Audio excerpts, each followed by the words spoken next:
Welcome to the Speak and Get What You Want podcast, where you learn how to communicate like the world's greatest leaders.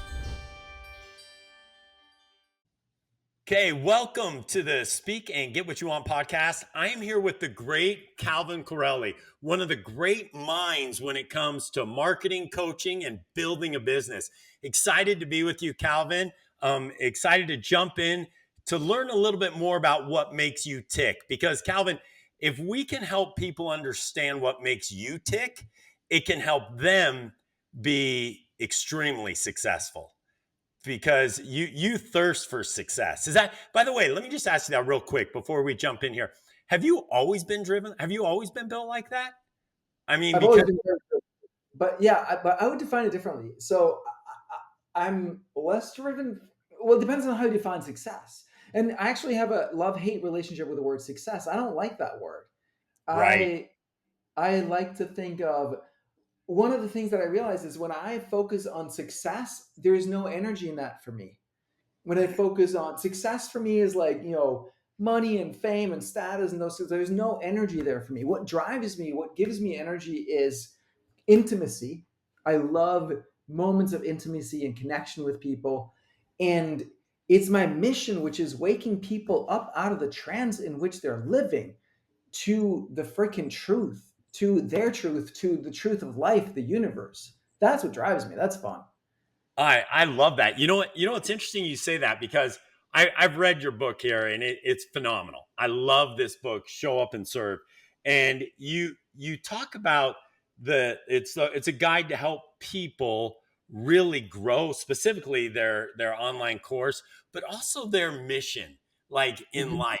And I appreciate you defining that success there because for you, really connecting with people is powerful, and Mhm. that's what most definitely drives you. But you made a post, and I started off before we I hopped. I want to just clarify because the intimacy and connecting with other people, but also, and as important, if not more important, helping people connect with themselves. Ooh, Right? That's the piece. Like my dream, my vision is to do a conference of 2,000, 5,000 people, and across the stage is this massive banner that says "Welcome home."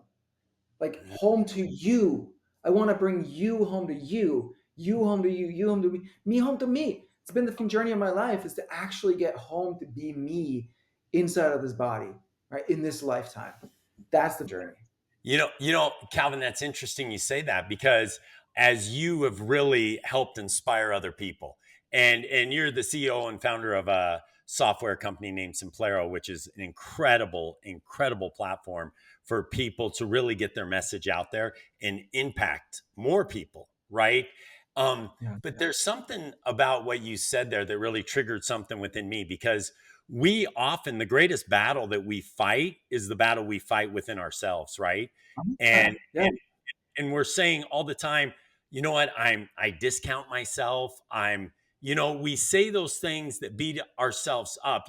Calvin, I have a bunch of kids, my wife and I, we have 9 kids, and Calvin, one of the most offensive things one of my kids can say to me is like, Dad, I'm so stupid, right? Yeah. Because I'm like, that's genetically impossible. You're my child. How are you so stupid, right? And so, but it's that battle that people fight within themselves. So, obviously we talk about communication and how we communicate to other people. But Calvin, I want to double down on that real quickly because how you communicate to yourself. I mean, because one time, one of the companies that I own was things were not moving as fast as I wanted them to. Right, Calvin. So I came in the house. Are I they came ever? right, and Calvin, I came into the house, and my wife Cassie goes, "What's going on?" And I go, "Man, things are not moving as fast as I'd hoped. They're not moving fast. They're not moving fast." And she goes, "Well, say that a few more times, and it'll become a reality." Right, like the way we say things and the way we discount ourselves, but it sounds like that's something very personal to you. Is that something that you personally had to overcome, that inner battle of communication within your own mind? 1,000%, and and still to this day, every day, I just um I had a client who posted this morning. So he's been with me for 10 months. I've been coaching him. He's like coming from corporate job in Sweden and stepping into his coaching business, helping other leaders. Um, and his mission is really around, like, he realized that when he was a leader, he was being bullied by his team. He let his team bully him, like back in school. And so his mission is to help other leaders recognize when they're stuck in that pattern and break free of it. And so after 10 months, he made his first sale. And he's like, on the one hand, I'm like, yeah, I made a sale. On the second hand, he's like, 10 months. And that's like my first sale. Like, what? And I know that voice so much where we discount our success because we're like, oh, but that's not that impressive. It's not that good. And so we walk through life feeling like one long stream of unsuccessfulness, right? Mm. And even the milestones that are there, we don't celebrate because we discount them. It's not good enough. It's not enough. And oh my God, have I done that so much? It's like a kid wobbling, trying to take their first step, and then they fall down and they fall down. And like, yeah, oh my God, like, is this taking you so long? Come on. And then, like, finally, that baby takes their first step, and you're like, finally, that was about Right. time. I mean, what kind of a way? But that's how we treat ourselves, right? Totally. God. Totally. And so how do you, first of all, is acknowledging it? I know we say that a lot, Calvin, acknowledging it's the first step, but like, how have you been able to celebrate within yourself and truly celebrate, not fake it, like, oh, awesome, great. I wanted 5 clients and now I got one. How do you truly celebrate that one victory, as opposed to just discounting it? There's two voices in your head. There's the voice that's like, yeah, and then there's the voice that says, come on, that's nothing, or look at all these people in comparison, and like, it should have been faster. One voice is the voice of truth, the reality. I made a sale. It feels awesome. The other voice is a voice that's lying, and that what you notice is that when you believe one voice, you feel good. When you believe the other one, you feel like crap. So Mm, which do you choose? Both have truth to them. You made the sale and it took 10 months. Both are true, objectively true statements, but one makes you feel good, the other one makes you feel like crap. Which are you going to pick? right. Right. So how do you focus on that? What do you teach? How do you coach people to do that when it's been perhaps ingrained? Now, yesterday, I mentioned to you yesterday that your Facebook post was really inspiring. And so everyone listening, you got What to, was it? I want to know. I'm curious. well, you were talking about how you had just began to step up and speak. It started off with you saying, I'm surprised at how much I have to say once I start speaking, right? Mhm. Once you start speaking. My dad would take everything personal. My mom would easily get hurt. And when she did, my dad would reprimand me for making my mom upset. So nobody listened to how I was feeling. One vivid memory was the time my brother and his friend were teasing me. It really hurt. And I had no skills managing my emotions because you didn't. Now, when you say managing your emotions, Calvin, I certainly don't want to put words in your mouth, but I want to say managing your communication either, because you had these emotions and you didn't know how to communicate or articulate how you felt, Yeah. and so you hit the piano, and I threw so this, yeah, I threw, it was like a pair of scissors around, it was like a toy thing. And I grabbed them and just threw them through the room. Right. And it hit the piano, made this mark at the piano. And then the entire drama was about me damaging the piano and how I could have hurt someone in the process. And I was interesting. like, I'm in pain over here. These kids have been on my, busting my for like a 30 minutes or however long it was. And I was like, I was feeling so miserable, and nobody was seeing that. Nobody's seeing my pain. And Right. yeah, what I learned was, don't speak up about your pain. Don't speak up about your feelings. Don't speak up about like your boundaries, your needs, anything. Just suck it up. And that's interesting you say that, because when I wrote the book Speak and Get What You Want, when TK and I wrote that book, my wife's like, you should have said speak up and get what you want, right? Because you're saying here in this Facebook post, like, when I start to speak, I feel like I have the freedom to speak, but so much within me holds me back.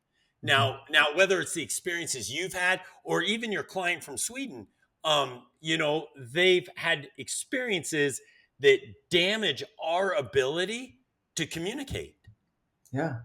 and it just really impacts you, not only what you can do right now but in your future.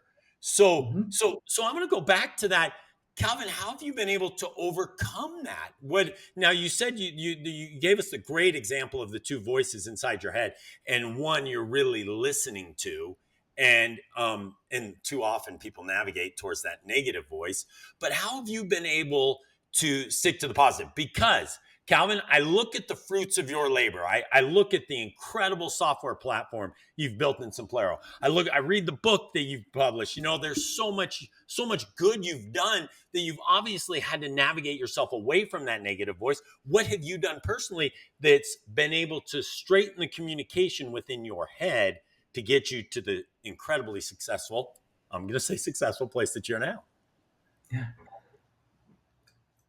What I've done is question the underlying beliefs. So when you have that voice that say, "Oh, but it took 10 months," there's an underlying judgment there that says it should have happened faster. It should have happened sooner. That's the thought. You want to identify what is that underlying sponsoring thought, if you will. What is that thought? And then question that.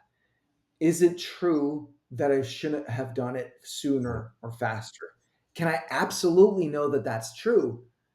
And once you realize truthfully in your heart, no, I can't know that. Hmm. But when I believe it, I feel like, and if I couldn't think it, I would actually feel good. You can start to let go of it, or the thought starts to let go of you. It's not about forcing anything. It's not about like, oh, try to push that thought of mine. That doesn't work. Don't think of an elephant. Boom, you're thinking about an elephant, right? You can't do that. But Right. what you can do is recognize that it's not true, and then it starts to let go of you. And I recognize in my own life because like we're at like 5 million annual revenue on in Simplero, and we have other players in the space that are doing hundreds of millions of or over $100 million in that started around the same time as us or later than we did, and they're making a lot more money. And I can choose to look at it from a place of like, oh my god, and how like I am a loser, I'm a failure, I haven't blah blah blah, they've done so much better, all that stuff, comparison, right? Mhm. It's always garbage. Like, don't listen to comparison. You can use it to learn, but don't listen to that voice that says that you should, like, all that stuff. No, but when I really reflect on it, and this is truthfully, I am so glad that I'm not yet at $100 million in annual recurring revenue. And I'll tell you why. Because the truth is that I am not living my calling. I'm not out there speaking my truth yet. I'm just getting there. It's like literally the theme of this week, the past week, like in the past 2, 3 weeks, I've really felt like I'm freaking coming online. I'm coming into myself business wise. It's really recent where it's been a wobbling thing for me. I've known like instinctively, intuitively felt like it was what that calling was what caused me to create Simplero 15 years ago. Right. But then there's all this wobbling. Like, who am I to? And maybe I'm wrong and I should, and the money and the business and the marketing and like sale. I got to do all these things. And I just forgotten about my calling over and over and over again.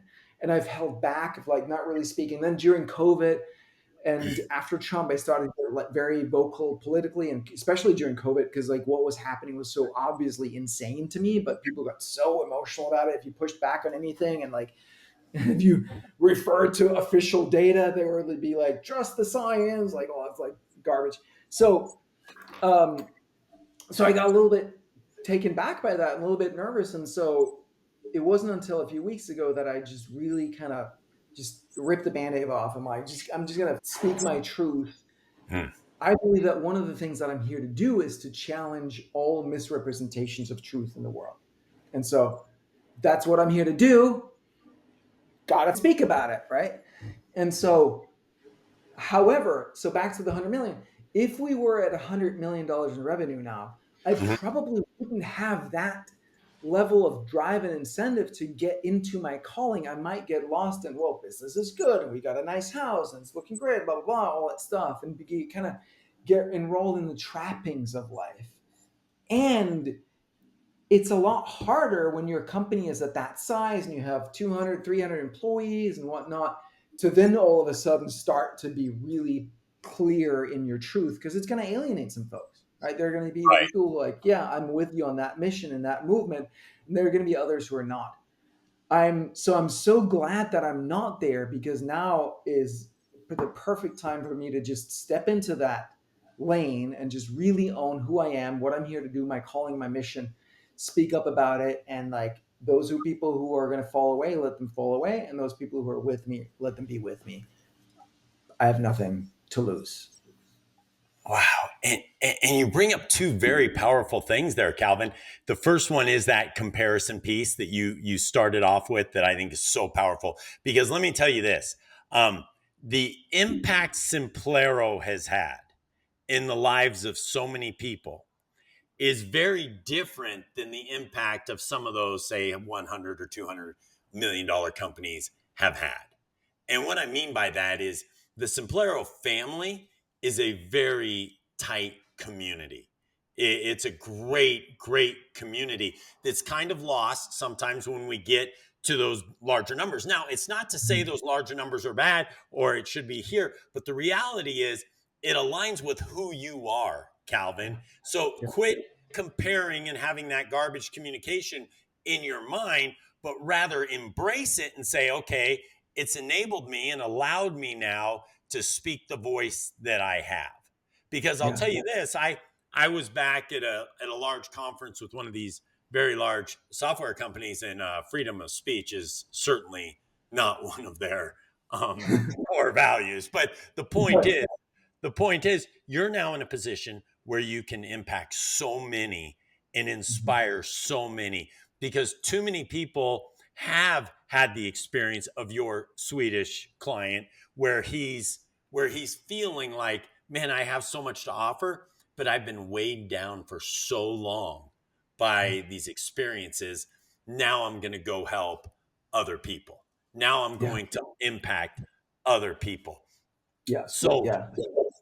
I had so one of my team members today when we were talking about this. He was like he spoke to this exactly, and he was like, I like one of the things that I love about working with this company is that we have that very authentic, very real, intimate relationship with our clients, with our members, right, and like most big companies don't have that, or they lose that, and like you know, yeah, let's grow, but I just hope we won't ever lose that. I'm like, I promise you, we will never freaking lose that, because that's who we are. That's what we're about. And for me, I care a lot less about I have zero motivation in money, like literally zero, like 100 million, whatever, billion. I don't care. I really don't care. I care about the feeling that we have on the team with our members, with our clients, like the impact that we have on their lives and the relationship we have with them. That's what moves me and motivates me. So will we get to 100 million? Who knows? I think we'll get way beyond, because I think that the world is hungry for this. And I'm inspired by a guy like Elon Musk. Like a lot of people love him, a lot of people hate him. I'm floored by what he's doing, because he is a prime example of someone who's very, very mission driven, calling driven, like multi-planetary species, free speech, and he puts his money where his mouth is, and he creates a ton of problems for himself. It sure isn't the simplest way to make money that he's picked, right? Like he's right, making enemies of the deep state and everybody, and like that profits from all the disease, the corruption and dysfunction that is in the system right now, and they're getting on his back, and he chooses to do it anyway, and he's still the richest freaking person on the planet. Like, you know, You can follow your calling and you can still make a good money, but don't freaking do it for the money. But also you mentioned just be authentic, be who you are, and when you're consistent with who you are, people will embrace you. The people that you want to embrace you will embrace you, right? Yeah, Rather than, you know exactly. what, don't worry about having that fake communication, when in Yeah, reality, Calvin, you are Calvin. You show up a certain way. And as your book says, you show up and serve. That's who you are. I'm going to help people and I'm going to make their lives better. That's my goal. And I hmm love that. I love that that's how you're wired. I love that's what drives you. But too hmm many people get caught in what you've referenced earlier, that Instagram world where they're checking and seeing what other people are doing. But Calvin, you and I know this. We've swam in a lot of the same waters with some heavy, well, what people would consider extremely successful influencers. And what the reality is, and I've sat down in the back room with some of these influencers, peeled back the onion a little or peeled back the curtain a little bit, and there are a lot of layers to that onion, and it's not as pretty as sometimes Right, people think, right? They think that, right. oh my goodness. And so that's why I love you started this podcast with really challenging the word success, Yeah, because sometimes we look at that individual and we're like, oh my goodness, they're so successful. yeah, And then you sit down with them and it's like, oh my goodness, they're a yeah, miserable person. yeah. Right. And what is success? Right. What is success? Like, what, like, as a kid, I thought, like, my mom and my dad would always be like, well, this person's successful, that person's successful. I had an experience in my mom's garden, like maybe 10 years ago, where some of her family from Canada were visiting, and she talked about, she wrote this book, and my mom is like, well, is the book very successful? And the family member who wrote the book was like, well, what is success to you? Like, I wrote the book and I'm really proud of it, right? That's success for me. And that, like, I was like, it started to rewire my brain around this. And because success has always been this like burden. It's like, oh, I got to be successful, otherwise I'm not worthy as a human being. And then Right. I later redefined success to mean, well, I achieved what I set out to, and that felt better, but it's still not good, because think about what that does. It means that you set a goal and now you're unsuccessful. Hmm. And you're unsuccessful, unsuccessful, unsuccessful, unsuccessful, unsuccessful, unsuccessful, unsuccessful. Now you hit the goal. Now you're successful. But how long till you set the next goal? Right? Like 10 seconds you celebrate, then you set another goal. So you get to live your entire life being unsuccessful. How cool is that? It's not, it sucks. So the definition that I use now, I got from a coach of mine named Larry Yatch, former Navy SEAL, which is success is an optimized daily experience sustainable over time. Success is an optimized daily experience sustainable over time. So my daily experience is one that I enjoy, I like, it's a good optimal experience, and it's one that's sustainable, right? It's not like, burn your candle in both ends and just like you run into the ground. No, it's like I take care of my health and my relationships, my love. I do work that I find compelling and interesting. Like I don't push off living life to some date in the future. I create feelings of success for me. And I think the purpose of a company is to create feelings of success for you as the owner, as the founder, for your team members, and for your clients. That's what we do. Okay, now I really want to double click on that and emphasize this as people are listening to this podcast and they're thinking to themselves, what can I take away? Calvin, that's one absolute truth that they need to take away. And that is, well, it's rather a question. How am I creating feelings of success for the people I am around, the people that are on my team, the company I'm running? How am I creating feelings of success? Because, Calvin, when I've consulted with a significant number of companies, one underlying challenge they all have is it's never enough, right? The Exactly. sales team gets Right. discouraged because, oh my goodness, they're like, yes, we had a historic May, and then June 1st comes, Exactly. and, and it's like, They're not creating. And I love that you said that. And that statement is game changing for everyone listening, that creating feelings of success. Right. Mhm. And it starts with you at the top as a leader. And, Calvin, you've probably heard me say this, but people match your energy. People match your energy. And I say in 3 minutes or less. Some people will say in 3 seconds or less, but they match your energy. So if you're creating those feelings of success, it Mhm. will breed success amongst others as well. Yes, exactly. And seeing success as a feeling, not a state, right? It's about feeling successful. Right. Whatever. Right. Yeah. How does that feel?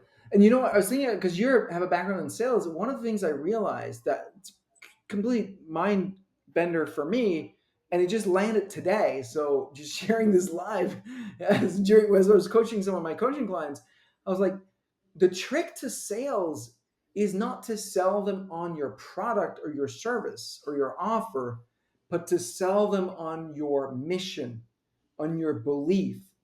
Like, so I'll tell you. So the client I have, her name is Lucinda. She's an older lady. She's a former doctor, physician, and she helps older ladies, women with their sleep.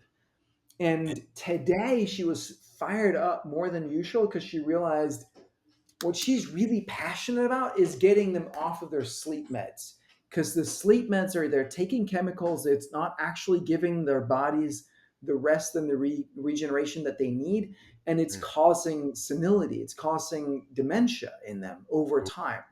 So it's Wow. like a silent killer, and the doctors are just prescribing meds for these people like they're doing for everybody, instead of addressing the underlying issues. You can't be with yourself, you're with your own mind. That's why you can't sleep. So that is a wrong that she wants to right, that she's fired up about. And when she gets on a sales conversation with a potential client, instead of selling them on, here's my program and buy that, sell her them on, your sleep meds are destroying you. Right? Once you make that sale, A, you don't care if they buy or not because you've changed their life. And B, they're Right. probably going to buy. Right. All right. That's huge.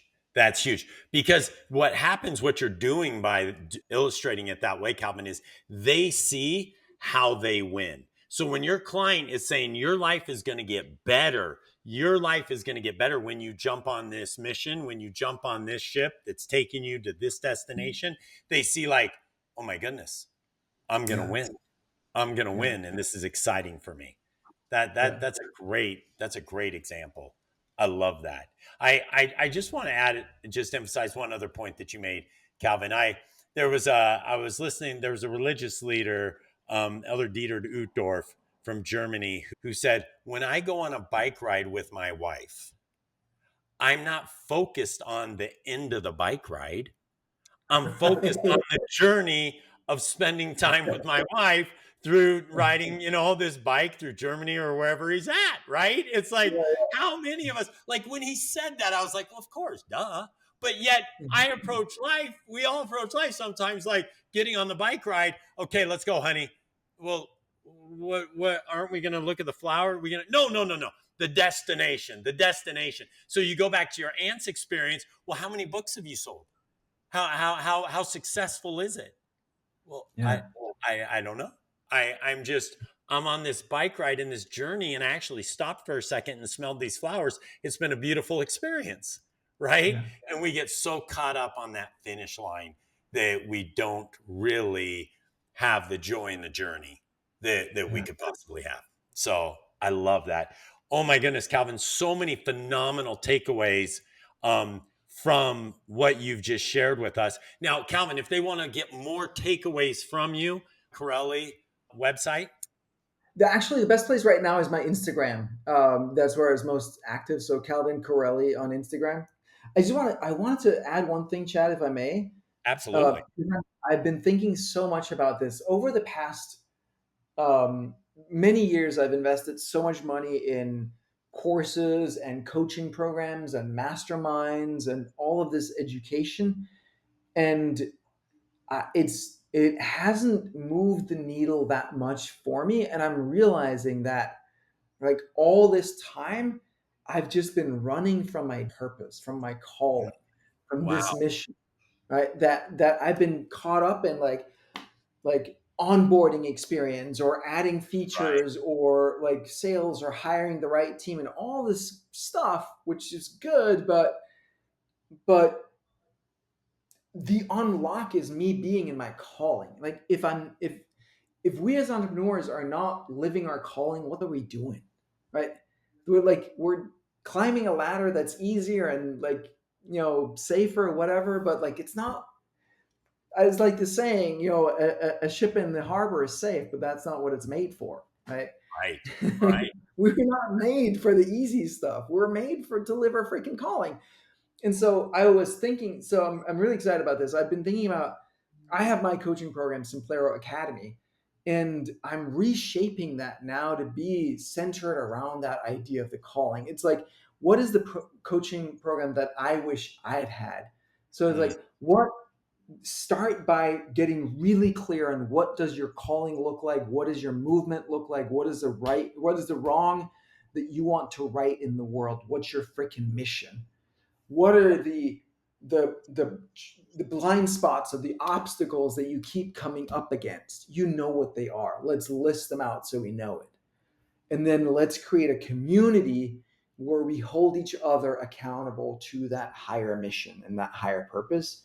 Because I don't know about you, but holy crap, have I just got let myself get distracted over and over and over again. And then I have a wake up call. I'm like, oh my God, last fall I went to the cardiologist because my heart was like being a little weird. And I thought something's not quite right. Let me go get it checked. And he looked at it and there's like everything came back green except an EKG that showed something, but he didn't really know what it was and they wanted to do a bunch of more tests.